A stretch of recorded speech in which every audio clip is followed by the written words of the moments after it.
If y'all know I changed radio with this, let me know. Put the emojis up.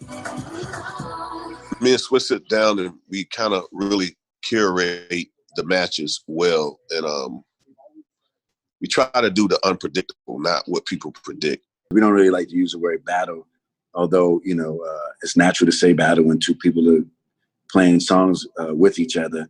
But this is more of a celebrational, educational celebration, we like to call it.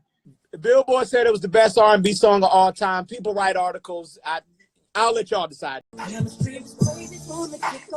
What it felt like for me was an absolute win for R&B. Considering the fact 80,000 people, that's Madison Square Garden like 3 times over for an R&B event. So to know that many people, you know, all gathered in one place for an R&B event, that just makes me feel that much better about, you know, the fate of R&B as a genre of music. I feel like it was a moment for people to be educated. You know, there was a few people that didn't know that Jonte wrote some of those records, maybe some people that didn't know what records I wrote. I feel like all in all, it was a win. It was a win for everybody involved.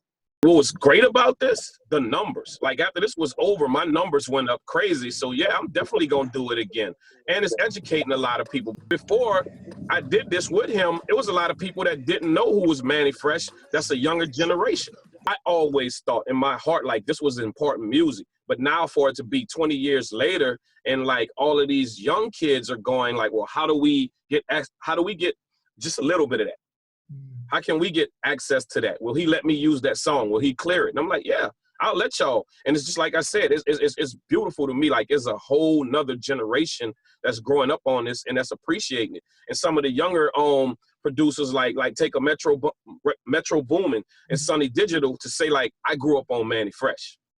They're getting the chance to really reflect on a lot of those big records. And, you know, if you're a producer, if you're a writer, you can look at this case study and start to figure out how you want to further perfect your craft. But we encourage all of our peers to get involved and be a part because you never know whose life you're changing from somebody watching. Check your egos at the door. Now, let's flip it around and celebrate each other for real by playing amazing songs that changed the world, amazing songs that everybody know. And even if they didn't know, they left with something special about those particular 2 people that's being celebrated.